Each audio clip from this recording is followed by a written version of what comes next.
It's a profoundly unsettling feeling when you suddenly realize you aren't actually the one driving the car. Oh, yeah, absolutely. Like, you think you're in charge, right? You think you're navigating, but really, you're just a passenger. And in this case, the vehicle is your own life. It is a terrifying realization, honestly, because we all walk around believing we are the masters of our own destiny, making deliberate, rational choices at every turn. But the reality of human psychology is, well, it's often quite the opposite. Yeah, if we're really honest with ourselves, an uncomfortable percentage of our day is pure, unadulterated automatic pilot. You snap at a coworker because you didn't sleep well, or you stress eat a donut because a single email made you anxious. Right. You spiral into an absolute panic about a deadline that is like still 3 weeks away. It's like living life as a puppet. Every stray thought and every passing emotion is just yanking on your strings, pulling you this way and that. That puppet image is uncomfortably accurate for how the human brain is wired to operate by default. We are pulled along by our immediate reactions. We are conditioned, mostly by biology and habit, to be highly reactive to our environment. But the way out of that, the way to cut those puppet strings and actually get back into the driver's seat, lies in a concept that, frankly, has a bit of a branding problem. That's a branding problem. Yeah. We are talking about Satipatthana today on this deep dive, or, the 4 foundations of mindfulness. And I know what you listening right now might be picturing. You hear foundations of mindfulness, and the brain immediately conjures up an image of someone sitting cross-legged in a remote mountain cave. Right. Smelling like patchouli. Exactly. Smelling like patchouli, completely disconnected from the chaos of modern life. There is this pervasive misconception that mindfulness is a mystical retreat from reality. We assume it's something reserved strictly for monks or highly advanced meditators who somehow have like 6 hours of free time a day to just sit in silence. Which nobody has. Nobody has that. But when you strip away the cultural baggage and look at the actual mechanics of Satipatthana from the source material, it reveals something entirely different. It is arguably the most powerful, practical life skill you could possibly develop. A life skill. Yeah. Not a spiritual escape hatch. Not at all. It is a highly robust mechanism for turning difficult situations around in real time. It's a framework for transforming your daily friction and suffering into profound understanding. It basically shifts a chaotic, overwhelming life into one driven by purpose. Yeah. And the entire engine behind this transformation is actually very secular and accessible. It's self-awareness. Okay, so if we want to stop being a puppet, we have to figure out what strings are actually pulling us. Where does that self-awareness even start? Because if my mind is constantly time traveling, worrying about a meeting tomorrow or regretting something I said yesterday, how do I anchor myself? You hit on the exact problem. The mind absolutely loves to time travel. It is a prediction machine and a memory bank. But reality, actual reality, only happens in the present tense. So the 4 foundations are essentially 4 anchors to the present moment. And the very first anchor is the most tangible one. It's mindfulness of the body, or Kayanapasana. Starting with the physical hardware. Exactly. Because while your mind can be in 2015 or 2030, your physical body is only ever right here, right now. This is about bringing active, deliberate awareness to your physical movements and sensations. Like breathing. Yeah, it means noticing the physical act of breathing, not altering it, just noticing it. It means being aware that you're walking, or noticing the weight of your arms resting on your desk. It even extends to standing for physical tension in your jaw or your shoulders. So it grounds you in the immediate environment. Oh. Okay, so if the body is the hardware, the second foundation, mindfulness of feelings, or Vedanapassana, feels a bit more complicated because emotions are notoriously messy. They are, but this framework radically simplifies them. It requires you to observe basic feelings as they arise, but, and this is the crucial part, without passing any judgment on them, you categorize them simply as pleasant, unpleasant, or neutral. Okay, wait, I have to push back on this. Sure. Because without passing judgment, sounds great in a vacuum, but it feels literally impossible in practice. If I feel a sudden, intense flash of anxiety, my brain's immediate hardwired response is, "This is bad, make it stop." It sounds the alarm. How do you actually bypass that deeply ingrained judgment reflex? That is the core struggle of the practice, and it requires understanding a bit of psychology. When you judge an emotion, when you say, I shouldn't be feeling this anxiety, this is bad, you're actually feeding the emotion. You are giving your amygdala, the brain's threat center, more evidence that there is indeed a problem to panic about. Oh, wow. So the judgment is the fuel. Precisely. The judgment is the fuel. By simply categorizing it as unpleasant feeling present, you are engaging your prefrontal cortex, the logical, observing part of your brain. You are fundamentally changing your relationship to the feeling. You aren't fighting it. You are just acknowledging the raw data. Just noticing the data stream. Like, I feel a pleasant sensation from the sun coming through the window. I feel an unpleasant sensation in my stomach because I'm hungry. I feel neutral about the color of this wall. Yeah, and you'd be surprised how often we ignore the neutral feelings entirely because our brains are wired to prioritize threats or extreme rewards. But yes, that's the practice. Which brings us to the third foundation, Okay. mindfulness of the mind, or Satipatthana. If feelings are the raw data, this is about observing the overarching state of your consciousness processing that data. Like checking the general weather pattern in my brain. That's a great way to put it. You step back and ask, is my mind currently distracted? Is it focused? Is it clouded by anger? Is it feeling expansive and peaceful? You are identifying the general condition you are operating within. Okay, let's unpack this. Because if I'm tracking this correctly, the third pillar is observing the state of the mind. But the fourth pillar is mindfulness of mental objects, or Dhammanupassana, Right. which involves observing thoughts and phenomena. To me, and I'm guessing to anyone listening right now, observing the mind and observing mental objects sound like the exact same thing. What is the actual practical difference here? It is a vital distinction, and it's really where the depth of the practice opens up. The third pillar is about recognizing the state. It is the realization, I am currently experiencing a state of anger, or my mind is currently scattered. Okay, so using the weather analogy, that's me looking out the window and saying, it is currently raining. Yes, Yeah. exactly. But the fourth pillar, mindfulness of mental objects, goes into the machinery behind that state. It involves observing thoughts as they arise and pass away, and critically identifying the things that condition the mind. It's looking at the underlying reasons or the specific psychological triggers that brought the state into existence. Ah. Okay, so if the third pillar is, it is raining, the fourth pillar is looking at the barometric pressure systems and the incoming cold fronts that cause the rain. It's watching how those specific clouds are moving, morphing, and eventually breaking apart. That is spot on. It's the difference between noticing you are angry at the state and noticing the very specific petty thought pattern that triggered the anger. It's watching that thought arise, feeling how it tightens your chest, and eventually watching that thought dissolve. You are no longer just experiencing reality. You are decoding the mechanics of your own inner experience. That is fascinating. Because if you only know it's raining, you're just a victim of the weather. But if you understand the weather patterns, you know it's a passing system. You know you don't have to build an ark. You just need an umbrella for an hour. Which naturally prevents us from thinking our current difficult state is a permanent condition. Okay, so we have this map of reality. The body, the raw feelings, the state of mind, and the machinery behind it all. It is an incredibly elegant theoretical framework. Right. But let's get out of the theory for a second. Sure. If my day is actively falling apart, if I am buried under a mountain of tasks, mapping my mental state feels a bit passive, how does just knowing that I'm angry and noticing my tense shoulders actually stop me from ruining my afternoon? Well, this is where mindfulness transitions from a philosophy into a practical survival tool. The magic here relies on one fundamental mechanism, and it isn't about forbidding yourself to think or feel. A lot of people fail at mindfulness because they think the goal is a blank, emotionless mind. Which is biologically impossible unless you're dead. Right. And trying to force your mind to be blank just causes immense frustration.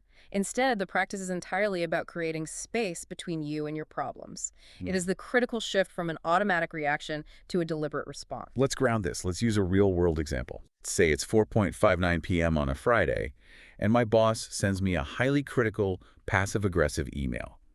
Now, my automatic reaction, the puppet string getting yanked, is to immediately flood with defensive anger. I start rapidly typing back a thoroughly unprofessional defense of my work, ready to hit send and ruin my weekend, if not my career. We've all been there. That's the stimulus, followed by immediate reaction. Zero space. And in that moment, neurologically speaking, your amygdala has completely hijacked your brain. You are operating purely on fight-or-flight instinct. But let's replay that scenario with self-awareness. Okay. The email lands, you read it, but because you've been practicing the foundations, you notice your heart rate spike. That's mindfulness of the body. You notice the deeply unpleasant sinking feeling in your stomach, mindfulness of feelings. You realize your mind has instantly shifted into a hostile state, mindfulness of the mind, and you notice the specific thought, they never appreciate my hard work. arising mindfulness of mental objects. So I am observing the machinery. Yes. And just the sheer act of noticing those elements creates a gap, a microscopic fraction of a second, where you are no longer just a ball of blind anger. You are a person observing the anger. You've introduced a buffer. It's like hitting the pause button on a video game right before you make a terrible impulsive move. You know when you're in a really tough boss fight, your health bar is flashing red, and you're just button mashing the controller out of sheer panic. I am very familiar with the panic button mashing strategy. It rarely ends well. Right. If you keep mashing, your character dies. But if you hit the pause button, the game freezes. Now, that pause doesn't change the fact that you're in a boss fight. It doesn't defeat the enemy for you or restore your health. But it completely alters your ability to navigate the situation. You could breathe, look at your inventory, formulate an actual strategy, and then unpause and make a deliberate tactical choice. That is a phenomenal analogy. That 3-second pause is the space where your prefrontal cortex boots back up. It gives your logic center time to come online and override the emotional hijacking. You might still decide that you need to respond firmly to your boss's email, but you will do it on Monday morning from a place of clarity and intention, not at 5 p.m. on a Friday, from a place of blind, self-destructive reactivity. Which is so deeply empowering. Yeah. Because it means you are no longer at the mercy of everyone else's bad moods, chaotic energy, or passive-aggressive emails. You hold the pause button. But the implications of that pause button go far beyond just preventing arguments at work. If we connect this to the bigger picture, it fundamentally alters how we experience our own internal suffering. How so? Well, without awareness, when difficult emotions hit, we drown in them. When profound sadness or intense anxiety hits, it consumes our entire field of vision. It feels completely permanent. In those moments, the emotion becomes our identity. We literally say things like, I am a depressed person, or I am an anxious person.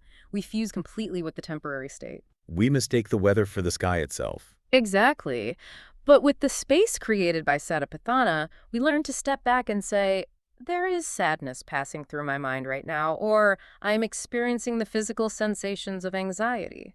Do you see the psychological shift there? It's massive. It turns the suffering from a permanent identity into a temporary event. It's happening to you, but it isn't you. And as you continue this practice, a very profound truth about reality begins to reveal itself to you. The truth of impermanence. You start to witness firsthand that every single state of mind is temporary. You see your profound anger arise, peak, and dissolve. You see your deep sadness arise, and eventually it passes. But I imagine you also see that your great moments of joy and happiness arise and pass away too, like everything is in transit. Everything. And while that might sound a bit melancholy at first, it is actually the absolute secret to a steady, unshakable inner peace. When you truly internalize that everything is impermanent, you stop clinging so desperately. You don't get completely derailed by failure or criticism because you know the sting will pass, but equally, you don't tie your entire self-worth to your successes because you know that high will inevitably pass as well. You stop riding the emotional roller coaster and start watching it from the ground. So bringing this back down to earth for a moment, for you, the listener, trying to navigate a typical stressful Tuesday. At this point, you might be thinking, this sounds amazing. I would love to be off the emotional roller coaster, but I have a mortgage, 3 kids, back-to-back Zoom meetings, and absolutely zero time to sit quietly and map out my barometric mental pressure. If the goal is to intercept the momentum of our daily lives, how do we actually build this space? This is where we deliver on the promise that no mountain cave is required. The beauty of this framework is that you do not need to carve out hours of your day. You weave tiny moments of self-awareness into the routine you are already living. You use the transition points of your day. Okay, because I'm completely guilty of waking up, grabbing my phone, and letting the momentum of the day drag me out of bed before I'm even fully conscious. Does the practice offer a way to intercept that morning rush? It does, and it takes about 10 seconds. Before you dive into the deep end, before you open your laptop, before you walk into the hospital ward, or before you wake the kids up, you simply pause. You take one deliberate breath. You bring your full awareness to the fact that you are about to transition into work mode. You feel the physical sensation of the inhale and the exhale. That's it. It acts as a cognitive reset, centering you before the demands of the external world take over. A 10-second palate cleanser for the brain. I can do that. And what about when you were in the thick of it? Throughout the day, you use physical movement as your anchor. The act of walking is a perfect opportunity. When you are walking from your car to the grocery store, or even just pacing in your kitchen, you bring your focused awareness down to the soles of your feet. You actively feel them making contact with the floor Why the feet specifically? because it forces your awareness out of your head. When we ruminate, we are trapped in the brain's default mode network. By intensely focusing on a physical sensation at the farthest point of your body, your feet, you force the brain to switch over to the task positive network. It is a biological circuit breaker for spinning thoughts. You literally ground yourself in physical reality. Oh, wow. I love the biological mechanism behind that. It isn't magic.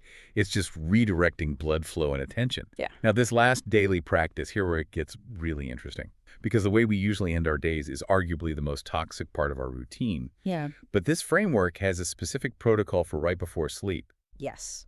The instruction is to briefly review your day. You mentally walk through the events and notice what emotions arose. But the absolute non-negotiable rule of this practice is that you must do it without criticizing yourself. And that lack of self-criticism is wildly counterintuitive for most of us. Think about how humans usually review their day at 11:00 p.m. We lie in the dark, staring at the ceiling, replaying every awkward conversation, agonizing over a minor mistake in an email, beating ourselves up for things we forgot to do. We treat our pre-sleep brain like a ruthless, hostile performance review. Exactly. We use our memories of the past to actively punish ourselves in the present, which, biologically, triggers the release of cortisol and adrenaline, making it completely impossible to sleep. But this practice explicitly demands neutral observation. It isn't a performance review, it's just reviewing the data log. You note, I felt highly anxious during that afternoon meeting. You don't say, I was so stupid and unprepared and anxious during that meeting. You just observe the weather that passed through. Why is that neutral observation so effective at shutting down the rumination? Because rumination requires emotional fuel to keep spinning. When you lie in bed and judge a memory, I'm an idiot for saying that, you attach a fresh emotional charge to the thought, which tells the brain the problem is still active and needs solving. When you practice Satipatthana at night, you are simply observing without judgment. You are acknowledging the event, which satisfies the brain's need to log the data, but you are depriving the memory of the emotional fuel it needs to keep you awake. You are decoupling the memory from the judgment. You are, quite literally, putting the day to rest. You acknowledge the data, you don't judge it, and the brain finally gets the signal that it's safe to power down. It's brilliant. It really is. So we've covered a massive amount of ground today on this deep dive. We've mapped the 4 pillars of body, feelings, mind, and mental objects. We've talked about the crucial biology of hitting the pause button to create space between stimulus and response. And we've walked through these incredibly subtle yet powerful daily routines that rewire how we process our days. Yeah, it's a lot to take in. Synthesize this for us. When we look at this ancient framework through a modern lens, what is the ultimate takeaway? If I had to distill it down to its absolute core, it is this. Awareness is freedom. Transforming your life through self-awareness is not some unrealistic quest to become a glowing, enlightened being who never gets angry, never gets sad, and never makes a mistake. Because that person doesn't exist outside of Instagram. Exactly. It's not about achieving perfection. It is simply about becoming someone who deeply, honestly understands themselves, moment by moment. When you cultivate this awareness, when you begin to watch your own mind clearly through these small, everyday practices, the chaos of the world doesn't stop. But you learn that you don't have to be tossed around by every wave. You learn how to navigate the ocean with purpose and a quiet, profound sense of peace. You stop being a passenger. You cut the puppet strings and you grab the steering wheel. So as you step out of this deep dive today, as you switch off this audio and transition back to your emails, your commute, your family, your obligations, I want to leave you with a direct challenge. Ask yourself, where in your life do you need this space the most right now? Is it in your work environment, where the pressure feels relentless and the passive-aggressive emails keep coming? Is it in your personal relationships, where you find yourself automatically snapping at the people you actually care about? Or is it in managing your own internal quiet stress that you carry around in your shoulders all day long? Identify that area, pinpoint it, and the very next time you feel that automatic reaction begin to bubble up, the anger, the anxiety, the defensiveness, what would happen if you didn't fight the feeling? What if you didn't feed it and you didn't instantly react to it? What would happen if you just watched it pass through you and finally cut the strings?